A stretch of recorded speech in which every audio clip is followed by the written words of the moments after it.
From Washington, D.C., this is the Muslim News on Muslim Network TV. Assalamu alaikum, I'm Hena Zuberi.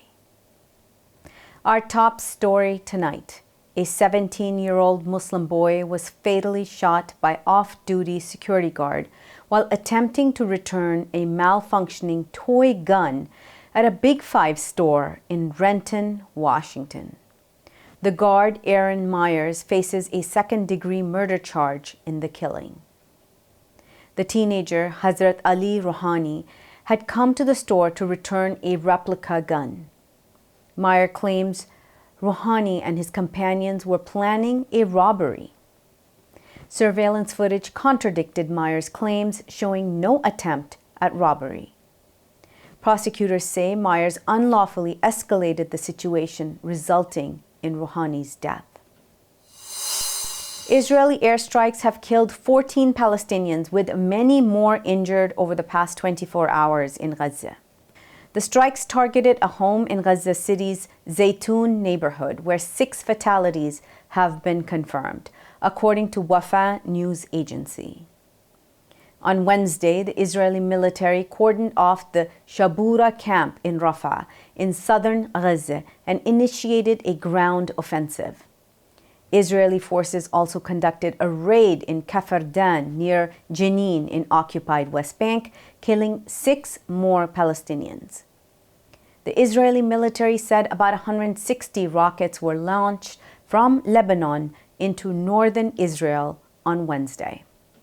At least 37,164 Palestinians have been killed and more than 84,000 wounded in Israel's genocide on Gaza since October the 7th.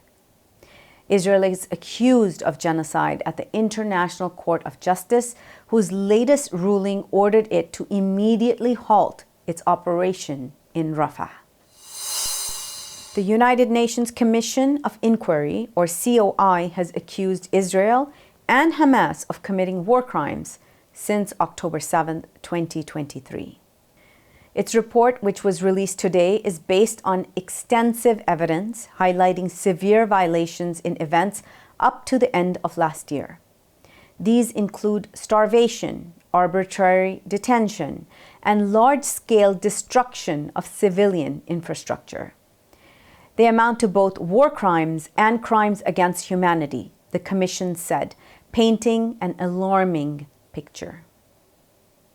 Israel's alleged war crimes encompass targeting civilians, collective punishment, and the use of heavy weaponry in distant, densely populated areas.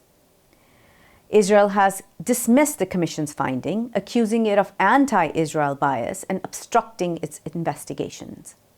The report accuses Hamas of intentionally directing attacks against civilians and committing murder or willful killing. The Commission said it is unable to independently verify Israel's claim of sexual assault perpetuated by Palestinian fighters. The report has also highlighted the inflammatory rhetoric used by senior Israeli officials, including the President and Prime Minister. The Commission says this amounted to incitement and may constitute other serious international crimes. The Colombia Law Review, or CLR, has been reinstated online following a controversy over the censorship of an article discussing Palestine. CLR's board has taken the journal offline in response to the publication of an article titled "Towards Nakba as a Legal Concept."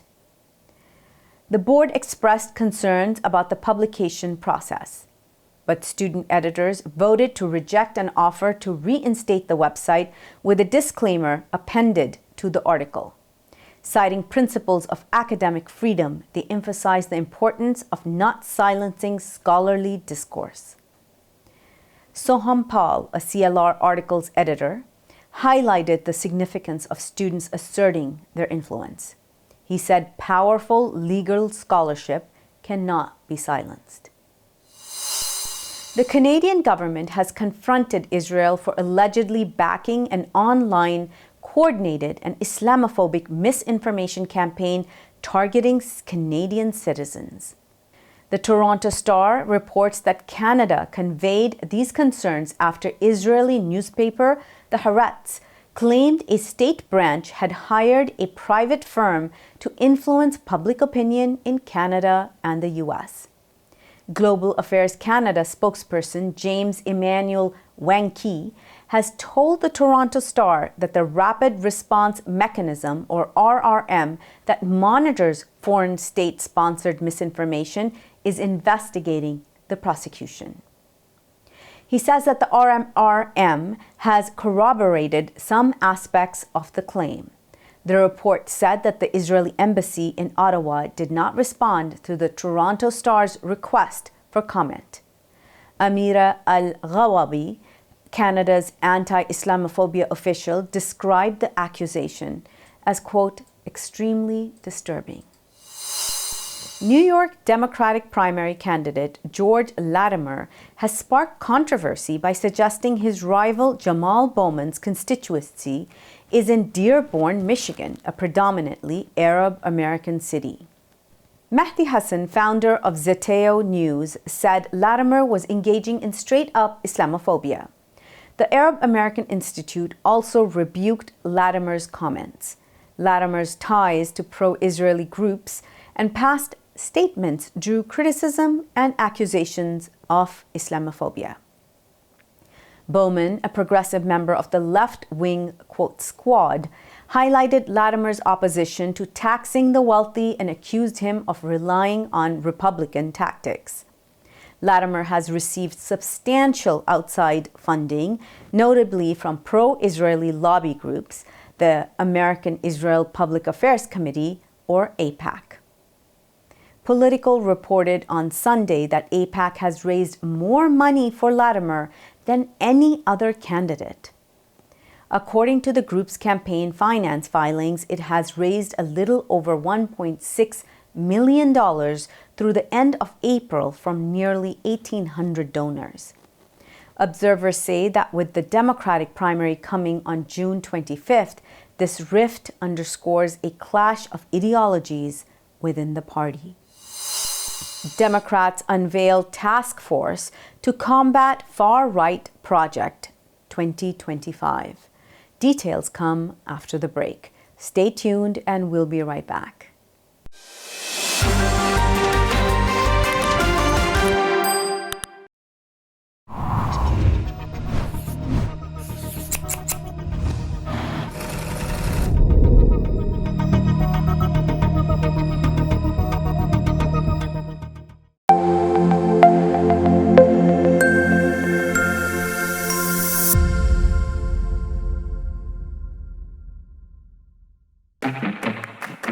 Assalamu alaikum, everyone, and welcome to Muslim Network TV's fashion talk show about Muslim women, modest fashion, and the modern age.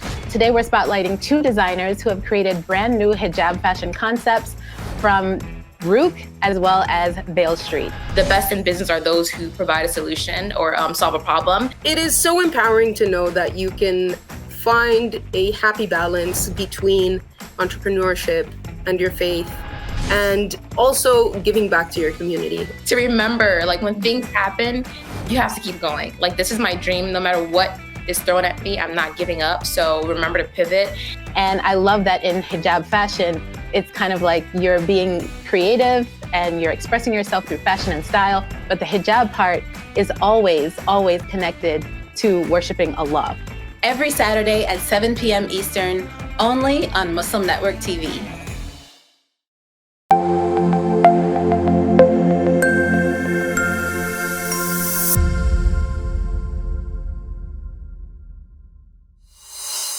Welcome back. Democratic lawmakers are countering a far-right agenda called Project 2025 with the Stop Project 2025 task force. Led by Jared Huffman, the task force aims to coordinate efforts amongst members of Congress, civil society, and affected communities to counteract what they view as an attack on democracy.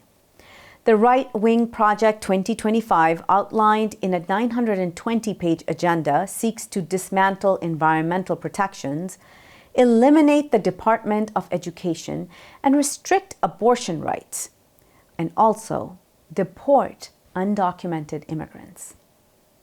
Project 2025 is backed by figures like Russ Vought and John McEntee, and funded by networks including those led by Leonard Leo and Charles Koch. It also aligns with the presumptive Republican presidential nominee Donald Trump's campaign promises. The U.S. is demanding answers from Syria about the death of a Syrian-American psychotherapist. Majid Kamalmaz died while being held in Syria. Secretary of State Antony Blinken says Kamalmaz had traveled there to provide medical services to those traumatized by the Syrian civil war. He was last seen at a Syrian government checkpoint in 2017. Kamalmaz was tortured to death by President Bashar al-Assad's regime forces, the Syrian Network for Human Rights says, in late May. Kamalmaz's family has not heard from him since his detention. In March 2011, popular protests erupted in Syria demanding a peaceful transfer of power, but the Assad regime suppressed demonstrators with military force. It pushed the country into a civil war, killing over 500,000 Syrians. Syria has also since witnessed unprecedented devastation and displacement, according to the UN. More than 6 million Syrians have fled the country, with 3 million being hosted by Turkey and 6.7 internally displaced. A Florida federal court has mandated Chiquita Brands International to compensate victims of paramilitary violence in Colombia. The ruling follows a jury decision demanding $38.3 million in damages to the families of 8 Colombian men killed by the United Self-Defense Forces of Colombia, or AUC, which is recognized as a terrorist organization by the U.S. Earth Rights, an NGO assisting in the case, highlighted AUC's history of human rights violations. Chiquita, a banana producer and exporter, previously settled criminal charges in 2007, admitting to paying protection money to the AUC. Despite claiming it was extortion, plaintiffs argued Chiquita knowingly funded AUC's violence. The jury agreed, linking the funds to war crimes. Earth Rights International praised the verdict, emphasizing accountability for profiting from human rights abuses. Marco Simons, General Counsel of Earth Rights International, praised the courage of the families who have prevailed against a big U.S. company in the judicial process. In a coordinated effort, U.S. authorities apprehended 8 men allegedly linked to Daesh, or ISIS, in New York, Philadelphia, and Los Angeles over the weekend. Sources indicate these men hail from the Central Asian country of Tajikistan. Despite clean records during border checks, they were under FBI scrutiny, leading to their arrest by Immigration and Customs Enforcement, or ICE. The men entered via the southern border, with some using the CPB One app to schedule asylum appointments. While not charged with terrorism yet, their detention on immigration grounds aligns with ongoing investigation into their alleged ISIS connections. Authorities stress close collaboration between ICE and FBI's joint terrorism task forces in this operation. Media reports suggest that the intelligence that led to the surveillance and arrest of these 8 men also earlier led to the arrest of an Uzbek man in Baltimore in April. He also is suspected to have an ISIS apparent connection. International Criminal Court Prosecutor Karim Khan is calling for cooperation in investigating grave international crimes in Darfur, Sudan. Khan urges victim groups, civil society, and international partners to provide evidence of ongoing atrocities, including in Al-Fashar. The United Nations Security Council's referral underscores the severity of the situation. Khan emphasizes the urgent need for action, citing ongoing investigations and the deployment of investigative teams to the region. He highlighted the systematic attacks on civilians, including ethnically motivated violence against the Masalit community. Khan is asking for assistance to accelerate ICC efforts, warning of a worsening crisis. Despite failed peace efforts since April 2023, the civil war between the Sudanese armed forces and the paramilitary rapid support forces has led to more than 16,000 deaths. It has also displaced millions, worsening a dire humanitarian crisis in Sudan. A boat capsized off the coast of Yemen, killing 49 migrants and leaving 140 others missing, the International Organization for Migration, or IOM, says on Tuesday. The vessel carrying 260 migrants capsized near the Al Gharif point in Shabwa Governorate. Among the dead were 31 women and 6 children. According to survivors, the boat departed from Bosaso in Somalia, carrying 115 Somali nationals and 145 Ethiopians, with 90 women amongst them. The route between the eastern Horn of Africa and Yemen is one of the world's busiest and most challenging mixed migration routes. It is traversed by hundreds of thousands of migrants. In 2023, the IOM Displacement Tracking Matrix recorded more than 97,000 migrants' arrivals to Yemen, exceeding last year's figures by more than 24,000. The U.S. has blacklisted 3 additional Chinese companies for their alleged involvement in Uyghur forced labor. This brings the total number of blacklisted firms to 68 under the 2021 Uyghur Forced Labor Prevention Act. Among the newly blacklisted entities are Donggon Oasis Shoes, Shandong Mehia Group, and Xinjiang Shenhua Coal and Electricity. These companies are accused of participating in labor transfer programs in the Chinese-occupied East Turkestan region, officially known as Xinjiang. Undersecretary of Homeland Security Robert Silvers has emphasized the importance of American companies conducting due diligence to avoid importing goods made with forced labor. While one company is based in occupied East Turkestan, the others are accused of relocating Uyghurs to their factories in coastal provinces.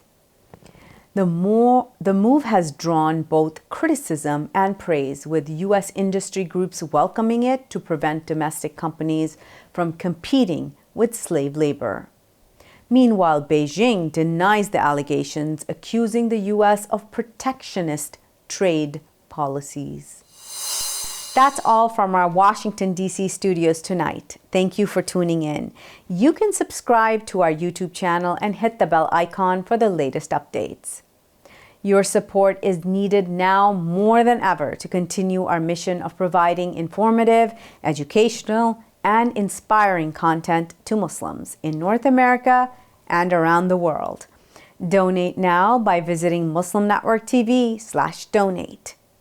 For more content, keep watching Muslim Network TV and visit our website. Assalamu alaikum and good night.